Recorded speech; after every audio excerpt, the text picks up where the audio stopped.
श्री शिवाय नमस्तुभ्यम भक्तों। आज दिनांक है 26 अक्टूबर, दिन है रविवार। आज कार्तिक मास के शुक्ल पक्ष की पंचमी तिथि है, जो आज सुबह 3:49 से प्रारंभ हुई है और जिसकी समाप्ति अगले दिन सोमवार को सुबह 6:04 पर होगी। आज लाभ पंचमी भी है, जिसे सौभाग्य पंचमी के नाम से जाना जाता है। लाभ पंचमी को हमारे देश भारत में दीपावली के अंतिम पर्व के रूप में मनाया जाता है।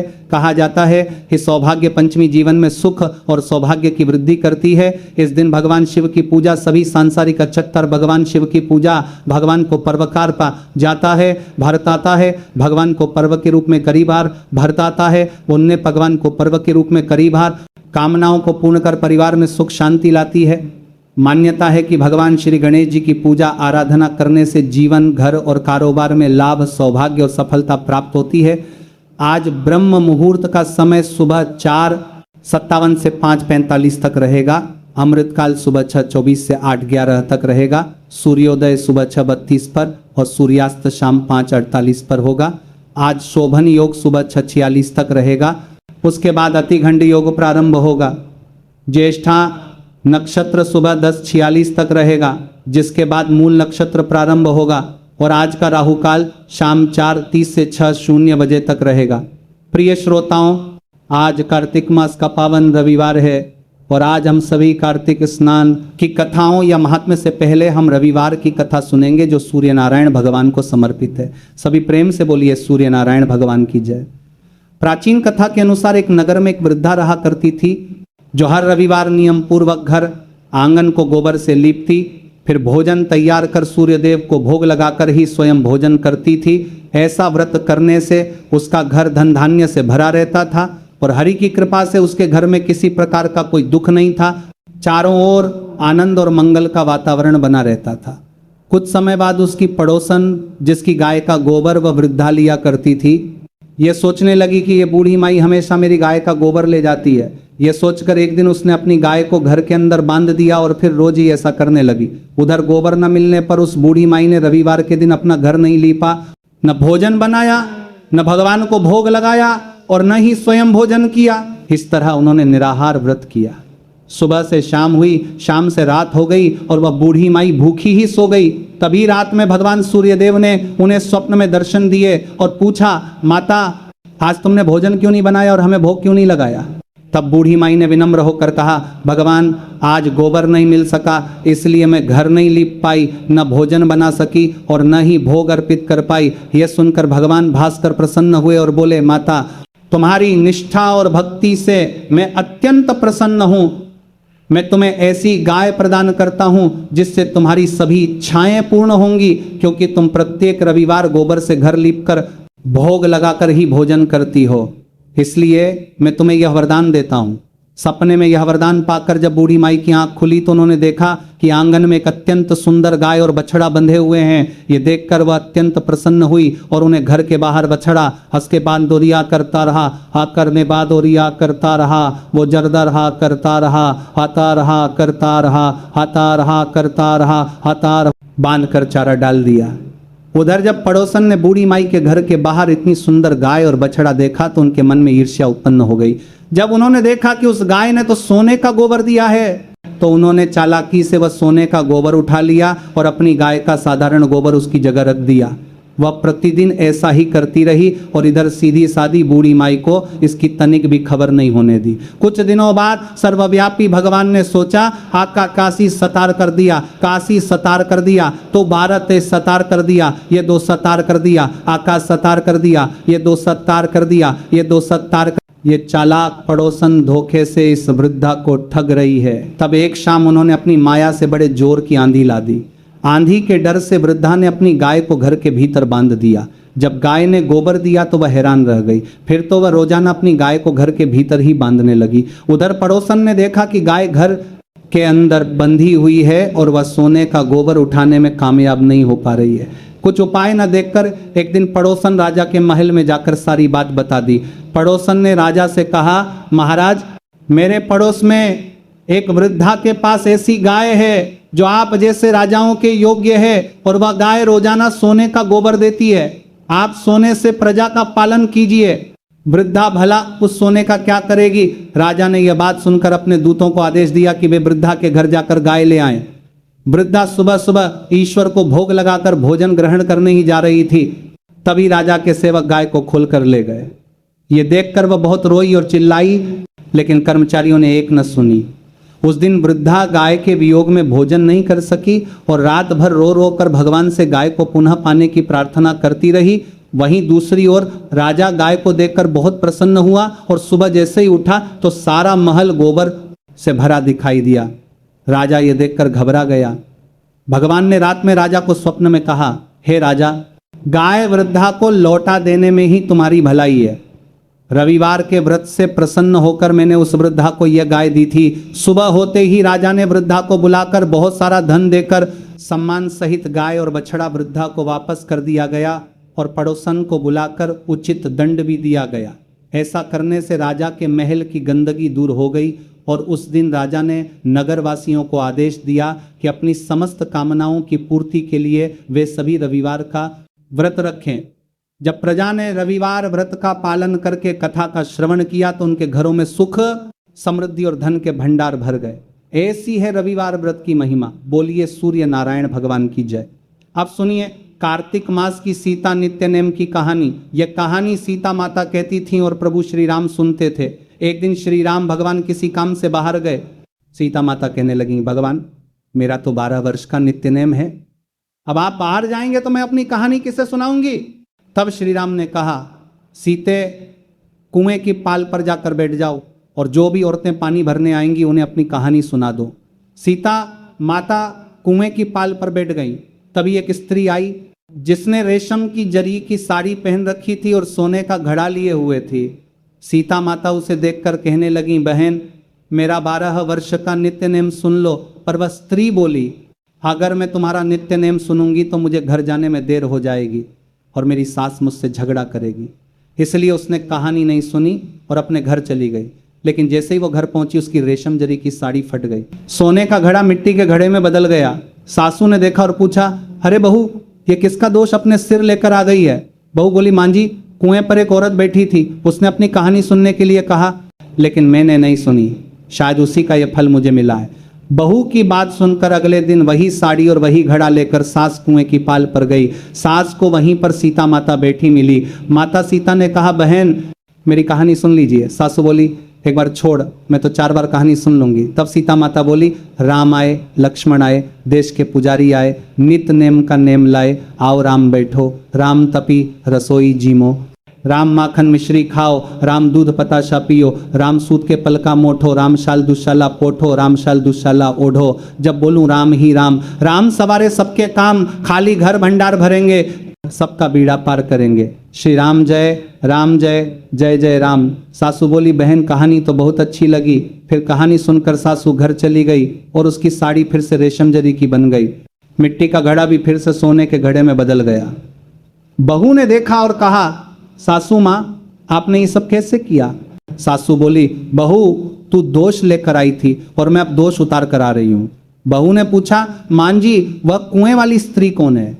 सासू ने बताया, वह तो सीता माता थी, वह पुराने को नया कर देती हैं, खाली घर में भंडार भर देती हैं, लक्ष्मी जी का वास घर में कर देती हैं और मनुष्य की जो भी इच्छा हो उसे पूर्ण कर देती हैं।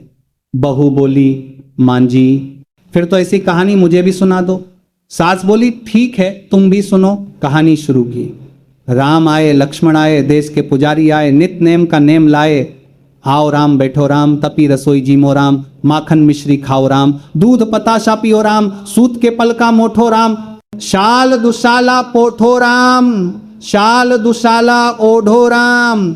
जब बोलूं राम ही राम, राम सवारे सबके काम, खाली घर भंडार भरेंगे, सबका बेड़ा पार करेंगे। बोलो श्री राम जय, राम जय, जय जय राम। कहानी सुनकर बहू बोली, माँ जी कहानी तो बहुत अच्छी है। सासू ने कहा, ठीक है अब से हम इस कहानी को रोज करेंगे। अब सास और बहू रोज सवेरे उठती, नहाती धोती और पूजा करने के बाद नित्य नेम की सीता माता की कहानी सुनाती। एक दिन पड़ोस की एक औरत आई और बोली, बहन जरा सी आंच तो देना। बहू बोली, आंच तो अभी हमने जलाई ही नहीं। पड़ोसन बोली, तो फिर तुम सुबह 4 शून्य बजे से उठकर क्या कर रही हो? तब उन्होंने कहा हम तो सुबह सुबह उठकर पूजा करते हैं और फिर सीता माता की नित्य की कहानी सुनाते हैं। पड़ोसन ने उनकी बात सुनकर कहा सीता माता की कहानी कहने से तुम्हें क्या मिला? दोनों बोली सीता माता की कहानी कहने से घर में भंडार भर जाते हैं, सारे काम पूर्ण हो जाते हैं और मन की इच्छाएं भी पूरी होती हैं। पड़ोसन बोली बहन अगर ऐसा है तो फिर मुझे भी कहानी सुना दो। तब बहू बोली ठीक है तुम भी ये कहानी सुन लो। राम आए लक्ष्मण आए देश के पुजारी आए, नित्य नेम का नेम लाए। आओ राम बैठो राम, तपी रसोई जीमो राम, माखन मिश्री खाओ राम, दूध पताशा पियो राम, सूत के पल का मोठो राम, शाल दुशाला पोठो राम, शाल दुशाला ओढ़ो राम। जब बोलूं राम ही राम, राम सवारे सबके काम, खाली घर भंडार भरेंगे सबका बेड़ा पार करेंगे। श्री राम जय, राम जय, जय जय राम। पड़ोसन ने यह कहानी सुनी और कहने लगी बहन कहानी तो बहुत अच्छी लगी। अब वो पड़ोसन भी नित्य सीता माता की कहानी कहने लगी। कहानी कहने से सीता माता ने पड़ोसन के भी धन के भंडार भर दिए। देखते ही देखते पूरे मोहल्ले में नित्य की कथा चल पड़ी और हर किसी की मनोकामना पूरी होने लगी। हे सीता माता जैसे आपने उन सभी के भंडार भरे वैसे ही हमारे भी भरना। कहानी कहने वाले, सुनने वाले और हुंकार भरने वाले सभी के भंडार भरें। सभी प्रेम से बोलिए सीता मैया की जय। अब सुनिए कार्तिक मास की पीपल पथवारी की कहानी। एक बार की बात है, एक गुजरी थी, उसने एक दिन अपनी बहू से कहा बहू तू दूध दही बेच कर आ। तो बहू पास के गांव में दूध दही बेचने गई। कार्तिक का महीना था, वहां पर सभी औरतें पीपल सींचने आती थीं, तो वह भी बैठ गई और औरतों से पूछने लगी तुम क्या कर रही हो? औरतों ने बताया हम पीपल की पथवारी सींच रही हैं। तब उसने पूछा इससे क्या होता है? औरतों ने जवाब दिया इसके करने से अन्न और धन मिलता है, वर्षों से बिछड़ा हुआ पति मिल जाता है। उस गुजरी ने कहा तुम तो पानी से सींच रही हो, मैं दूध दही से सींचूंगी। ऐसा कहकर गुजरी की बहू ने सारा दूध दही पीपल की जड़ में डाल दिया और खाली हाथ घर गई। घर जाकर उसकी सास ने उससे कहा तूने दूध दही बेचा है तो लाकर पैसे दे। लेकिन बहू ने कहा मान जी पैसे बाद में मिलेंगे। अब उसकी सास रोज उससे पूछती कि दूध दही बेचकर पैसे ला कर दे। तो बहू ने कहा मान जी जब कार्तिक का महीना पूरा हो जाएगा तब ला कर दूंगी। इस तरह एक एक करके कार्तिक का महीना पूरा हो गया। पूर्णिमा के दिन गुजरी पीपल पथवारे के पास धरना लेकर बैठ गई और रोने लगी। पीपल ने पूछा तू यहां बैठकर क्यों रो रही है? बहू ने कहा मेरी सासू दूध दही के बदले आज मुझसे पैसे मांगेगी। पीपल ने कहा मेरे पास पैसे नहीं है, ये पत्थर डंडे पान पत्ते ले जा और गुल्लक में रख देना। बहू घर पहुंची और पीपल के बताए अनुसार ही किया। सासू माँ ने देखा और पूछा बहू आज तो पैसे लाई है ना? गुजरी ने कहा मान जी मैंने गुल्लक में रखे हैं। सास ने गुल्लक खोला और देखकर हैरान रह गई कि उसमें हीरे मोती जगमगा रहे थे। पत्थर डंडे और पत्तों का धन बन गया था। सासू बोली बहू इतना पैसा कहाँ से लेकर आई हो? बहू को विश्वास नहीं हुआ। आकर देखा तो बहुत सारा धन पड़ा था।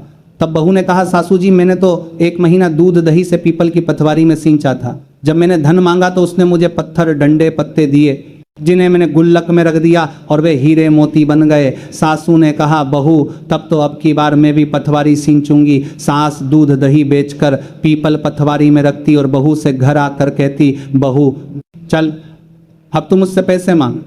बहू कहती मान जी क्या बहू भी सास से पैसे मांगती है? सासू बोली तू मुझसे पैसे मांग। बहू ने कहा मां जी दूध दही बेचकर आई हूं पैसे दो। सासू बोली बहू कार्तिक का महीना पूरा होगा तब तुम्हें पैसे दे दूंगी। कार्तिक का महीना पूरा होने पर सासू अपनी बहू के कहे अनुसार पीपल पथवारी पर जाकर धरना लेकर बैठ गई। पीपल ने डंडे पत्ते पान पत्ते उसे भी दे दी और कहा ले जाकर गुल्लक में रख देना। अब सास घर आई और बहू से कहा बहू मुझसे पैसे मांगो। बहू ने फिर से पैसे मांगे तो सासू बोली बहू गुल्लक में रखें जाकर देख लो। जब बहू ने गुल्लक खोला तो उसमें कीड़े मकोड़े चल रहे थे। बहू ने कहा मान जी ये क्या है? सास ने कहा पीपल पथवारी ने तुझे अन्न और धन दिया और मुझे कीड़े मकोड़े।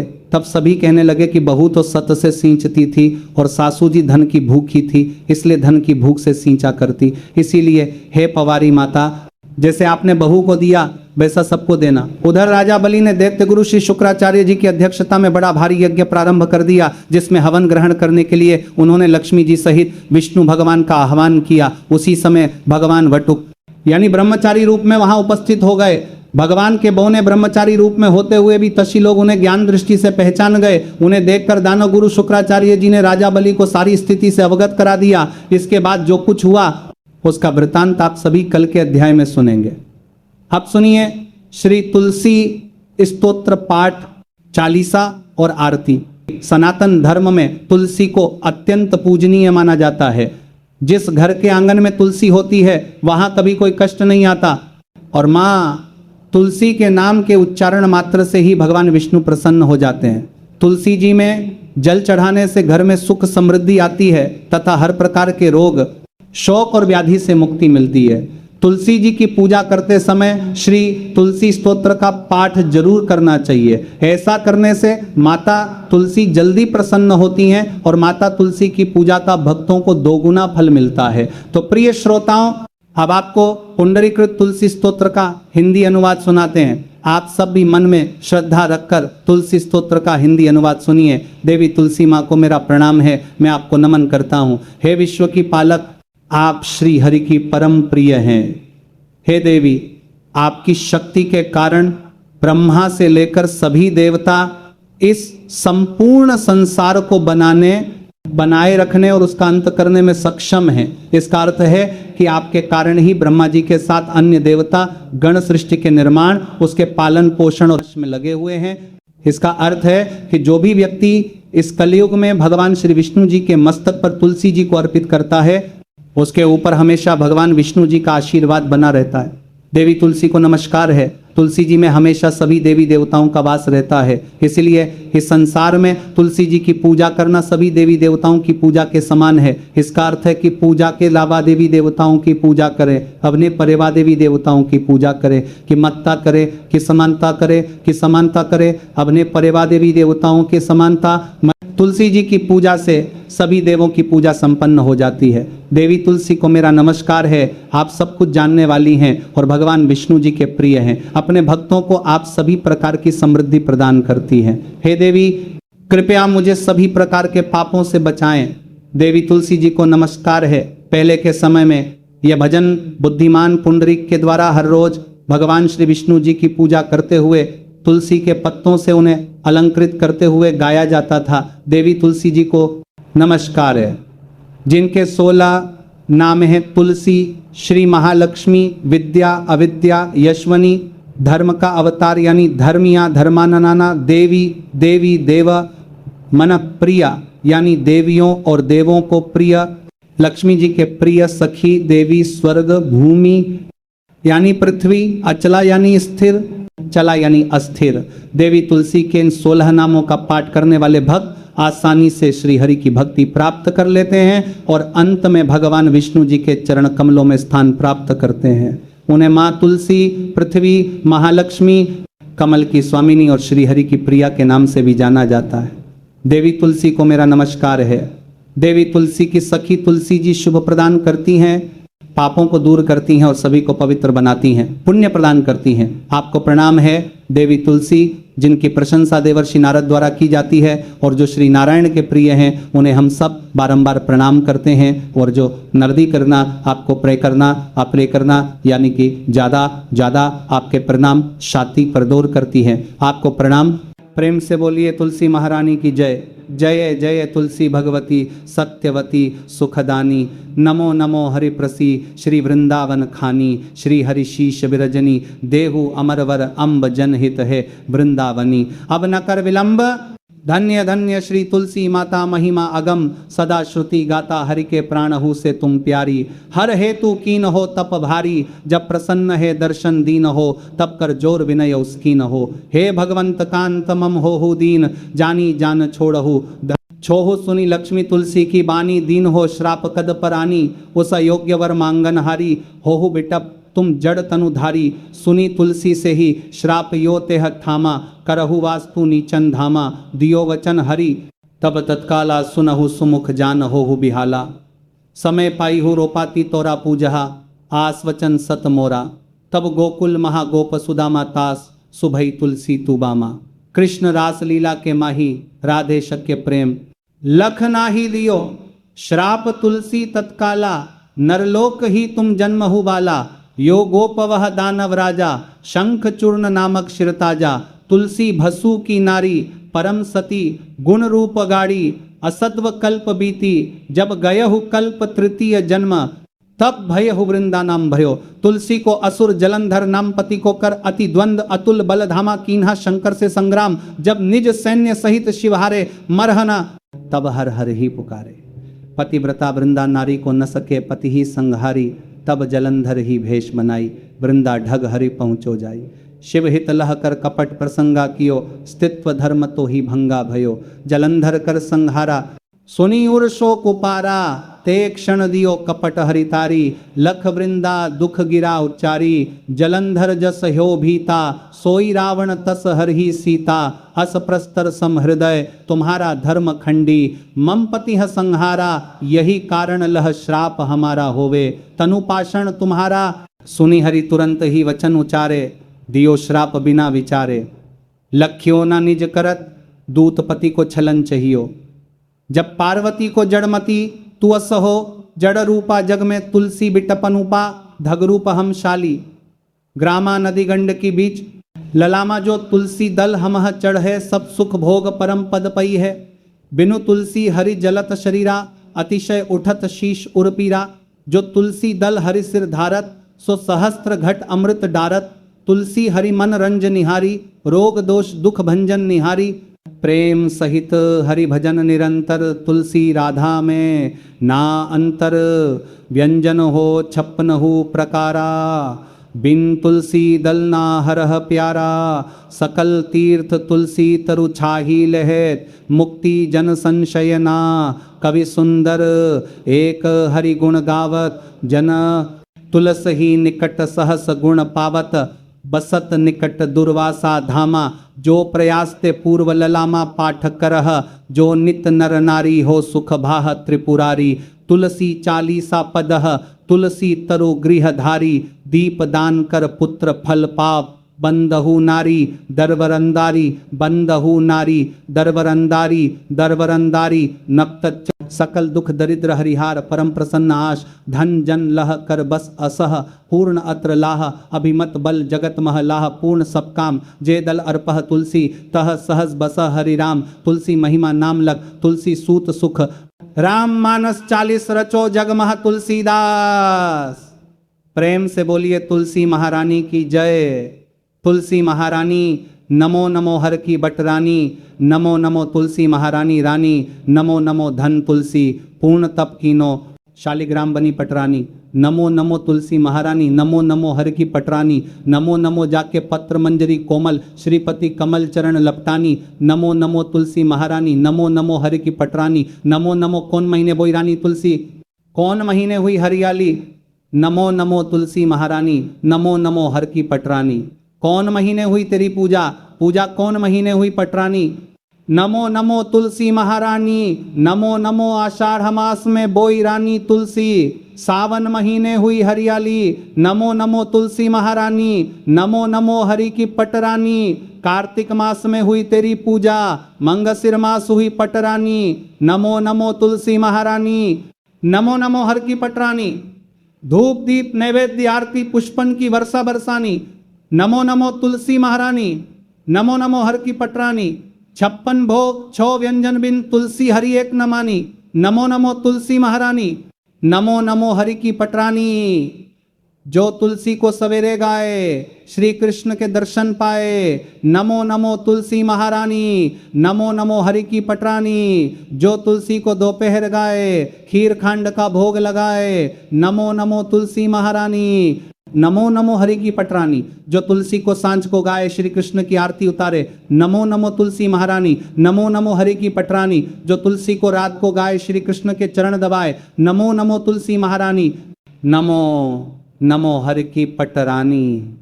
सब सखी मैया तेरो यश गावे भक्ति दान दीजिए महारानी। नमो नमो तुलसी महारानी। नमो नमो हर की पटरानी।